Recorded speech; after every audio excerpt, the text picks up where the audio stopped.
हम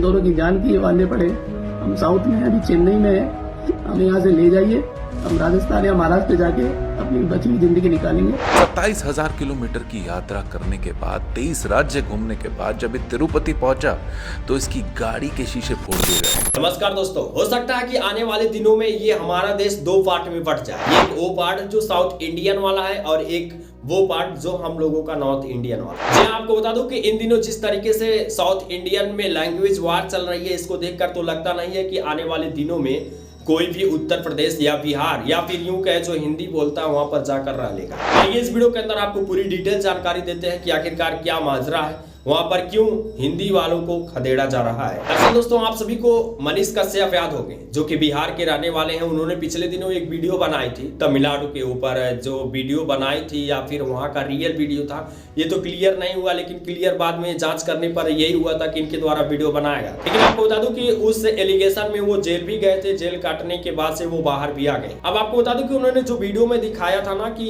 जो यूपी बिहार के लोग हैं वहां पर जाते हैं, उनके साथ क्या किया जाता है क्या नहीं किया जाता है। अब उस वीडियो में जितना दिखाया गया है उतना तो रियलिटी नहीं था, लेकिन उसमें से 75% रियल भी है। आपको बता दूं कि इन दिनों तमिलनाडु के अंदर जो भी उत्तर प्रदेश या फिर बिहार से गए हुए लोग हैं जो कि हिंदी बोलते हैं, वहां पर गुरु उनका रहना दुश्वार कर दिया गया है। क्योंकि इन दिनों तमिलनाडु के अंदर लैंग्वेज वार चल रहा है। वहां के मुख्यमंत्री एमके स्टालिन का कहना यह है कि सरकार चाहे कुछ भी कर ले, हम अपनी भाषा को नहीं जाने देंगे। और पिछले 75 सालों में तकरीबन 52 भाषाएं विलुप्त हो चुकी हैं, किसी को इसके बारे में पता ही नहीं है। और आप चाहते हैं कि हमारी तमिल भाषा भी विलुप्त हो जाए, कन्नड़ी भाषा भी विलुप्त हो जाए, तो हम ऐसा होने नहीं देंगे। अब आप सोच रहे होंगे कि मुद्दा कस पे गरमाया है, तो आपको बता दूं कि ये मुद्दा तब से गरमाया है जब 2020 में नई शिक्षा नीति आई, जिसमें यह अनिवार्य किया गया कि 3 भाषा मोस्टली आपको अपने देश के अंदर, अपने राज्य के अंदर पढ़ाना है। और सरकार ने ये नहीं कहा था कि आपको मैंडेटरी किया जाएगा ये 3 भाषाएं पढ़ाना, बल्कि सरकार ने ये कहा था कि राज्य सरकार तय करेगी कि कौन 3 भाषाएं उनको पढ़ाना है, कौन नहीं पढ़ाना है। फिर आप सोच रहे होंगे तो आखिरकार क्यों राज्य सरकार ऐसा कर रही है, क्यों हिंदी को बैन कर रही है। तो मैं आपको बता दूं कि ऐसा इसलिए कर रही है क्योंकि इन दिनों तमिलनाडु के अंदर चुनाव होने वाले हैं। अब चुनाव के अंदर सरकार ये चाह रही है कि किस तरीके से अपने समाज को अपने पक्ष में किया जाए।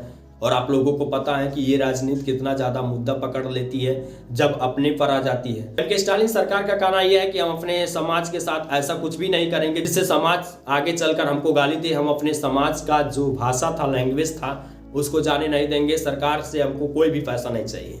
मतलब एमके स्टालिन सरकार का कहना यह है कि जो 24,000 करोड़ रुपया फंड तैयार किया गया है हर राज्यों के लिए, वो पैसा उनको नहीं चाहिए, लेकिन वो जो भाषाएं हैं वो भाषाओं को भी नहीं आने देंगे अपने राज्य के अंदर। अब सरकार ये चाहती थी कि हर राज्यों में कुछ भाषा हो जो कि बाहर जाने पर भी वहाँ के स्टूडेंट बात कर सके, कम्युनिकेशन बैठा सके। मतलब कहने का ये है कि यदि मान लीजिए तमिलनाडु के अंदर हिंदी पढ़ाया जाए, इंग्लिश पढ़ाया जाए, तो किसी अन्य राज्यों में वहाँ के स्टूडेंट जाएंगे तो उनके अंदर कम्युनिकेशन बिल्डअप होगा और वो हर एक कार्य को आसानी से कर लेंगे। मतलब अपने ही राज्य में तो हर सब चीज करना पॉसिबल नहीं है। अब इसलिए उनको अलग राज्य में जाना पड़ेगा। तो सरकार इसी उद्देश्य से उनको 3 मैंडेटरी भाषाओं का ज्ञान कराना चाहती थी, लेकिन अब सरकार वहां के कराना ही नहीं चाहती है। एक तरह से ये कहा जाए तो वो अपने युवाओं के पैरों पर कुल्हाड़ी मार रही है, लेकिन दूसरी तरफ ये कहा जाए तो सरकार वोट बैंक के लिए भी ऐसा कर रही है।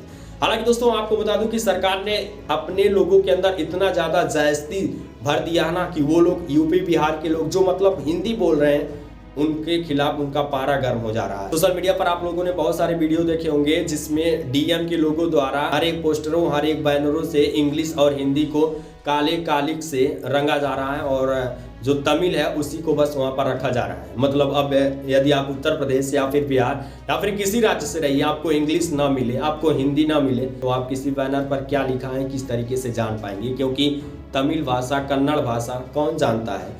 हालांकि वहीं तमिल वालों से मैं एक बात पूछना चाहता हूं कि जब इतनी ही जलन हिंदी और इंग्लिश से है तो अपने अल्लू अर्जुन या फिर आपके साउथ इंडियन में जितनी भी फिल्में हैं उनका डबिंग हिंदी में क्यों कराई जाती है।